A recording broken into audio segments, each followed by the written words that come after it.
Shalom, selamat pagi, selamat menikmati hari karunia Tuhan hari ini, hari Senin tanggal 3 April tahun 2023. Semoga Ibu Bapa dalam keadaan yang sehat. Mari kita memulai aktivitas kita hari ini dengan membaca dan merenungkan firman Tuhan dari renungan harian Gereja Toraja, Filipi pasal 1 ayat 27 sampai dengan ayatnya yang ke-30. Namun sebelum itu mari kita minta kekuatan di dalam doa dan kita berdoa. Ya Tuhan, di pagi yang indah dan cerah ini, kami hadir, kami menengadahkan tangan, kami memohon pengampunan-Mu dan pengasihan-Mu. Terima kasih Tuhan, Engkau telah membangunkan kami dengan tubuh yang sehat. Kami akan memulai aktivitas kami dengan membaca dan mendengarkan firman-Mu. Ya Roh Kudus, kuasai kami agar firman ini dapat tinggal dan diam di dalam hati kami. Dengarkan doa kami Tuhan, dalam Kristus kami berdoa. Amin. Filipi pasal 1 ayat 27 sampai dengan ayatnya yang ke-30. Firman Tuhan demikian. Hanya hendaklah hidupmu berpadanan dengan Injil Kristus, supaya apabila aku datang, aku melihat, dan apabila aku tidak datang, aku mendengar, bahwa kamu teguh berdiri dalam satu roh, dan sehati sejiwa berjuang untuk iman yang timbul dari berita Injil. Dengan tiada digentarkan sedikit pun oleh lawanmu, bagi mereka semuanya itu adalah tanda kebinasaan, tetapi bagi kamu tanda keselamatan, dan itu datangnya dari Allah. Sebab kepada kamu dikaruniakan bukan saja untuk percaya kepada Kristus, melainkan juga untuk menderita untuk Dia, dalam pergumulan yang sama seperti yang dahulu kamu lihat padaku, dan yang sekarang kamu dengar tentang aku. Demikian pembacaan kita. Dan dari bacaan ini saya bertolak dari ayatnya yang ke-27. Saya memberikan tema hidup yang berpadanan dengan Kristus. Hidup yang berpadanan dengan Kristus. Ibu bapa, saudara-saudara yang dikasihi dan yang mengasihi Tuhan kita Yesus Kristus. Masih ingatkah kita tentang peribahasa yang cukup lama yang mengatakan bahwa buah jatuh tidak akan jauh dari pohonnya? Bagaimana respon kita ketika kita mendengarkan peribahasa tersebut? Menurut saya sungguh benar peribahasa ini. Begitupun kehidupan kita sebagai salah satu anak-anak Allah. Sebagaimana kita melihat bagaimana sebuah pohon dapat tumbuh tinggi, itu tidak jauh dari pohon induknya. Begitupun kehidupan orang-orang percaya yang dapat kita katakan sebagai pengikut Kristus. Kita harus hidup dan tumbuh menjadi sebuah pohon yang bertumbuh tidak jauh dari pohon utamanya. Karena Kristus adalah sumber utama dari setiap kehidupan kita sebagai anak-anak Allah. Oleh karena di dalam Kristuslah kita dapat bertumbuh dan menghasilkan buah yang lebat. Tetapi di dalam proses pertumbuhan itu, kita sering mengalami hambatan atau pergumulan berat karena dihadang dengan tantangan kehidupan yang begitu berat, misalnya angin, hujan, dan badai. Itu sering menerpa setiap kali kita berusaha untuk bertumbuh dan berkembang menjadi sebuah pohon yang tinggi dan besar. Dan tidak sedikit seringkali gagal dalam proses pertumbuhan itu. Biasa kukua, biasa menelarepe, manetuo jongme, na dipoli tulolokna. Ataukah kita sering juga terhambat karena kekeringan dan serangan dari iblis atau si jahat yang membuat kita jadi pohon yang siap ditumbangkan dan dimasukkan ke dalam api untuk perapian pada masa kedinginan, ataukah dijadikan dipanasui ikan debai dan sebagainya.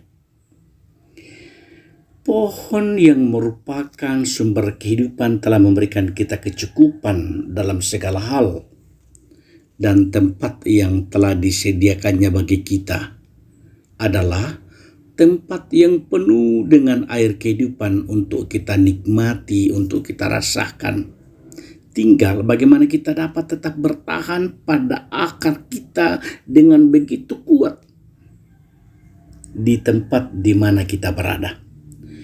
Orang-orang yang tidak mempunyai harapan, tidak bergairah dan bersemangat dalam menjalani kehidupannya, dan tidak akan pernah mempunyai akar yang kuat, yaitu iman kepada Yesus Kristus yang adalah sumber kehidupan. Maka iblis mencabut akar itu untuk menumbangkan pohon kerdil itu, dikarenakan tidak mempunyai akar yang kuat bertahan dalam setiap ujian iman yang ada di sekitarnya. Dalam hal ini bisa dikatakan bahwa dunia ini kejam, dan memang hal itu nyata dalam kehidupan kita. Dunia tidak bisa memberikan kita suatu kehidupan kekal.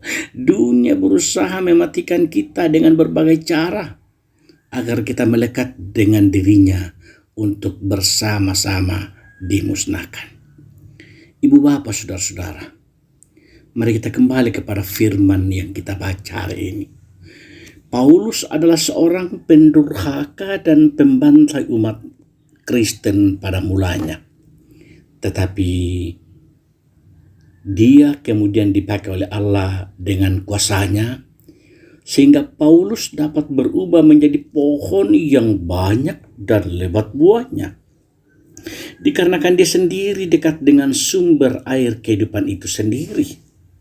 Dia melekat pada Kristus. Kristus meneguhkan akar iman dari setiap orang agar setiap orang yang percaya kepadanya tidak dapat dimusnahkan bersama-sama dengan dunia ini. Dan orang-orang yang percaya diberikan tanda untuk tidak gentar sedikit pun dengan segala pencobaan. Bagaimana supaya hidup kita berarti dan bermakna? Hiduplah berpadanan dengan Injil Kristus, atau hidup sesuai dengan firman Tuhan. Kalau kita lihat dalam perjanjian lama, penulis Amsal menggambarkan bahwa orang yang hidup sesuai firman tidak menempuh jalan orang-orang fasik, tidak mengikuti jalan orang-orang jahat, tidak menyimpang ke kanan atau ke kiri, serta menjauhkan diri dari segala jenis kejahatan. Amsal 4 ayat 14 sampai 20 dan ayat 27. Sebaliknya, hari-hari yang kita jalani akan menjadi sangat sia-sia dan percuma bila kita hidup menyimpang dari kebenaran, atau ketika kita lebih menuruti keinginan daging, keinginan diri kita sendiri. Berhati-hatilah, karena Allah tidak membiarkan dirinya dipermainkan. Karena apa yang ditabur orang itu juga yang akan dituainya. Sebab barang siapa menabur dengan dalam dagingnya, ia akan menuai kebinasaan dari dagingnya. Tetapi barang siapa menabur dalam roh, ia akan menuai hidup yang kekal dari roh itu. Galatia 6 ayat 7 dan 8. Apa maksudnya ini?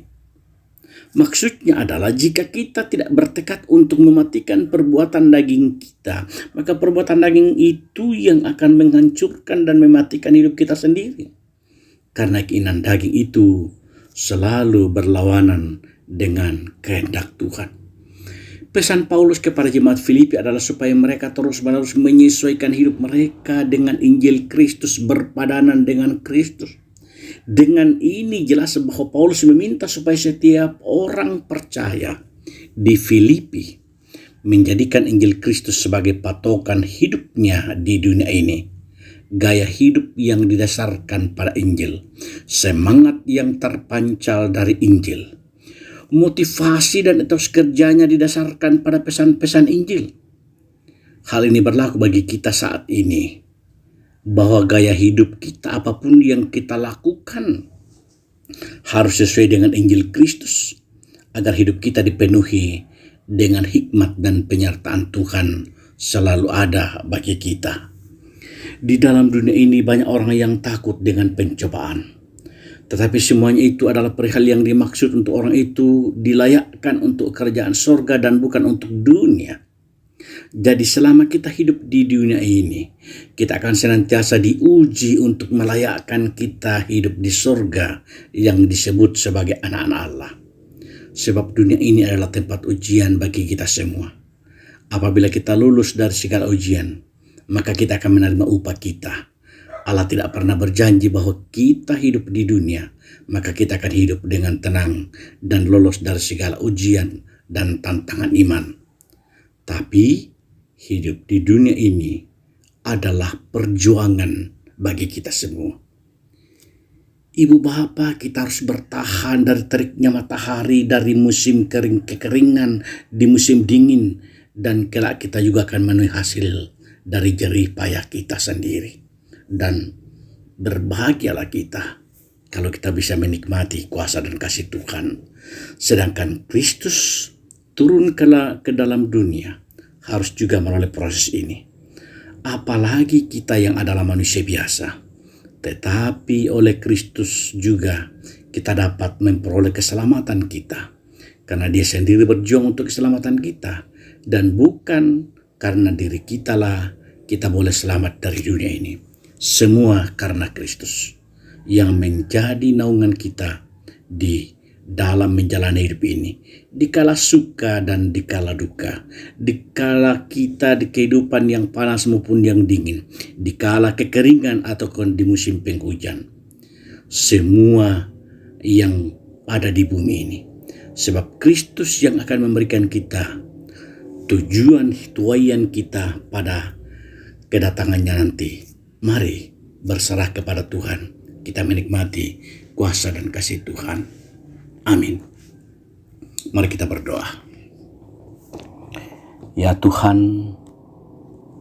terima kasih firman-Mu yang begitu indah kami dengarkan hari ini. Biarlah firman-Mu ini mengingatkan kami dalam menjalani kehidupan yang konkret di dunia ini, agar kehidupan kami senantiasa berpadanan dengan Kristus. Hidup kami berpadanan dengan Injil Kristus. Hidup kami hidup yang penuh dengan norma-norma Kristus. Ya Bapa, kami berdoa untuk setiap umat-Mu dalam aktivitas mereka. Tuhan memberkati mereka di dalam kesibukan mereka.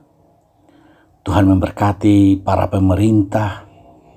Tuhan memberkati pegawai, baik ASN maupun pegawai swasta. Tuhan memberkati para petani.